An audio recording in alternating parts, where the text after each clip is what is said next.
নমস্কার, এনএন একাডেমিতে সবাইকে স্বাগত জানাই। আজকের আমাদের একটি বিশেষ গুরুত্বপূর্ণ ক্লাস হচ্ছে সিডিপি এর একটি টপিক ভাইগটস্কি, লেভ ভাইগটস্কি। ভাইগটস্কির সম্পূর্ণ নাম হলো লেভ সেমনোভিচ ভাইগটস্কি। তিনি জন্মগ্রহণ করেন 17 নভেম্বর 1896 সালে। লেভ ভাইগটস্কির মূল তত্ত্বটি হল সমাজ নির্মিতিবাদী তত্ত্ব, অর্থাৎ সোশিয়াল কন্ট্রাক্টিভিস্ট। তিনি একজন রুশ মনোবিজ্ঞানী ছিলেন। আমাদের যদি পরীক্ষায় প্রশ্ন আসে যে তিনি কোথাকার মনোবিজ্ঞানী ছিলেন, উত্তরটি হবে তিনি ছিলেন রুশ মনোবিজ্ঞানী। তার মতে শিশুর শেখা ও জ্ঞানীয় বিকাশ মূলত সামাজিক মিথস্ক্রিয়া। সামাজিক মিথস্ক্রিয়া অর্থাৎ পরিবার থেকে শুরু করে অন্যান্য প্রতিষ্ঠান ইত্যাদি ও পরিবেশের মাধ্যমে ঘটে। তার মূল বক্তব্য হলো শিশু একা একা নয়, বরং অন্যদের সঙ্গে যোগাযোগ ও সহযোগিতার মাধ্যমে শেখে। একটি শিশু সে নিজে নিজে বা একা একা কোনো কিছু শিখতে পারে না, তার সঙ্গে সহযোগিতার প্রয়োজন হয়। আরেকটি হলো ভাষা ও সংস্কৃতির শিশুর চিন্তা ও মানসিক বিকাশে গুরুত্বপূর্ণ ভূমিকা রাখে। একটি শিশুর শিক্ষণের ক্ষেত্রে ভাষাটি খুবই গুরুত্বপূর্ণ, কারণ আমরা যদি অন্য ভাষায় শিশুদেরকে বোঝাই তাহলে সে কিছুই বুঝতে পারবে না। তো সে যে ভাষার মানুষ সে সেই ভাষায় সঠিকভাবে বুঝতে পারবে। তাই ভাষা অত্যন্ত গুরুত্বপূর্ণ। ভাইগটস্কি সমাজ নির্মিতিবাদ তত্ত্বের মূল নীতিগুলি হল সামাজিক মিথস্ক্রিয়া, সোশিয়াল ইন্টারাকশন। শিশু প্রজ্ঞামূলক বিকাশে সামাজিক মিথস্ক্রিয়ার উপর গুরুত্ব দিয়েছেন। ভাইগটস্কি প্রজ্ঞামূলক বিকাশকে সামাজিক মিথস্ক্রিয়ার সঙ্গে গুরুত্ব দিয়েছেন। ভাইগটস্কি বলেছেন, শিশু প্রথমে অন্য মানুষের সঙ্গে মিথস্ক্রিয়ার মাধ্যমে শেখে।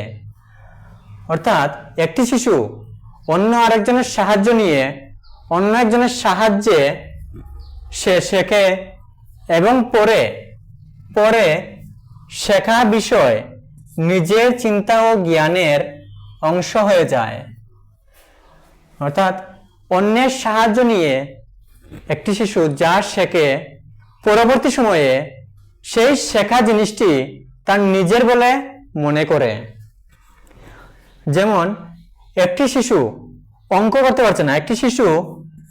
করতে পারছে না, একজন দক্ষ শিক্ষক প্রথমে বুঝালেন, একজন দক্ষ শিক্ষক শিশুটিকে ভালোভাবে বুঝালেন। এরপরে শিক্ষক ও শিশুর মধ্যে প্রশ্ন উত্তর হলো, অর্থাৎ কথোপকথন হলো। শিশু যে জিনিসটি বুঝতে পারলো না সেটা শিক্ষককে জিজ্ঞাসা করলো এবং সেটি ভালোভাবে বুঝলো। শিক্ষক ধাপে ধাপে সাহায্য করলেন। তারপর শিশু বিষয়টি বুঝলো এবং পরে শিশু নিজেই অঙ্কটি করতে পারল। অর্থাৎ সে প্রথমে অন্যদের সাহায্য নিয়ে সে বুঝলো, জানলো, কিন্তু পরে সেই শেখা বা বোঝা জিনিসটি সে নিজের বলে মনে করে। এটাই হলো সামাজিক মিথস্ক্রিয়া। দ্বিতীয় নীতিটি হলো বিকাশের নৈকট্য সীমা বা ZPD, zone of proximal development. Zone of proximal development কি? একজন শিক্ষার্থী একা যে কাজটি করতে পারে না, কিন্তু শিক্ষক বা দক্ষ ব্যক্তির সাহায্যে করতে পারে, সেই শেখার ক্ষেত্রকে জেডপিটি বলে। একটি শিশু সে একা ওই কাজটি করতে পারে না, কিন্তু অপর একজন দক্ষ ব্যক্তি বা শিক্ষকের সাহায্য পেলে সেই কাজটি সম্পূর্ণ করতে পারে। এই শেখার ক্ষেত্রটি হলো জেডপিটি। যেমন রাহুল একজন শিক্ষার্থী, সে 1 থেকে 10 পর্যন্ত সংখ্যা একা গুনতে পারে।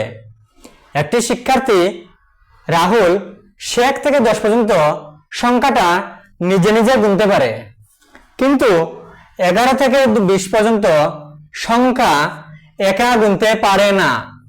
কিন্তু শিক্ষকের সাহায্যে বা অপর একজন দক্ষ ব্যক্তির সাহায্য বলে সে সহজেই গুনতে পারে। এটাই হলো জেডপিটি। যেমন একটি শিশু প্রথমে 1 থেকে 10 পর্যন্ত সে নিজে জানে, কিন্তু 11 থেকে 20 পর্যন্ত সংখ্যাটি জানতে হলে অপরের সাহায্যের প্রয়োজন হয়, যেমন শিক্ষক বা অন্য একজন দক্ষ ব্যক্তির।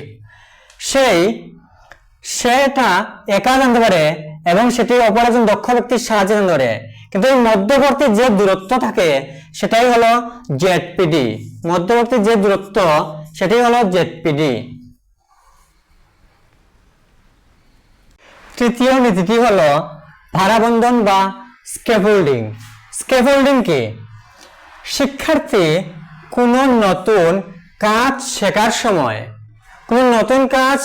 সময় শিক্ষক বা দক্ষ ব্যক্তি যে সাময়িক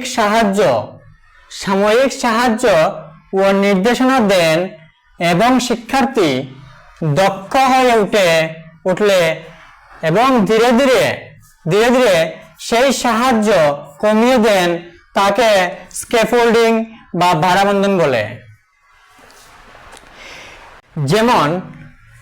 যেমন শিক্ষক প্রথমে অঙ্কের প্রতিটি ধাপ বুঝিয়ে দেন, পরে শুধু ইঙ্গিত দেন এবং শেষে শিক্ষার্থী নিজে অঙ্কটি সমাধান করে, তাকে স্ক্যাফোল্ডিং বলে। যেমন প্রথমে একজন শিক্ষক শিশুকে ভালোভাবে বুঝিয়ে দেন, তারপর কিছু কম বুঝান এবং শেষে সম্পূর্ণ বন্ধ করে দেন এবং শিশু নিজে নিজে করতে পারে। এটি হলো স্ক্যাফোল্ডিং। চতুর্থ মূল নীতিটি হলো ভাষার বিকাশ। ভাইগটস্কির মতে শিশুর ভাষার বিকাশ সামাজিক পরিবেশ এবং অন্য মানুষের সঙ্গে পারস্পরিক মিথস্ক্রিয়ার মাধ্যমে ঘটে।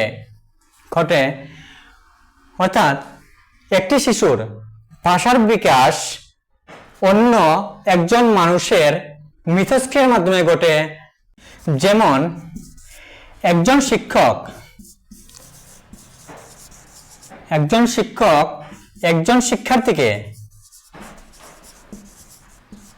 শিক্ষার্থীকে অঙ্ক বোঝাচ্ছেন, কিন্তু শিক্ষার্থীর মাতৃভাষা হলো বাংলা, কিন্তু শিক্ষক তিনি অঙ্কটিকে ইংলিশে বোঝাচ্ছেন। তখন শিক্ষার্থী সেই অঙ্কটি কিছুতেই বুঝতে পারছে না, কারণ শিক্ষার্থীর মাতৃভাষাটা হলো বাংলা। যখন শিক্ষার্থী সে তার নিজের ভাষায় বা মাতৃভাষায় বুঝতে পারবে, তখন হবে ভাষার বিকাশ। আজ আমাদের লেভ ভাইগটস্কির মূল নীতিগুলি নিয়ে আলোচনা করেছি। যদি ভিডিওটি ভালো লাগে অবশ্যই লাইক, শেয়ার এবং সাবস্ক্রাইব করবেন। ধন্যবাদ।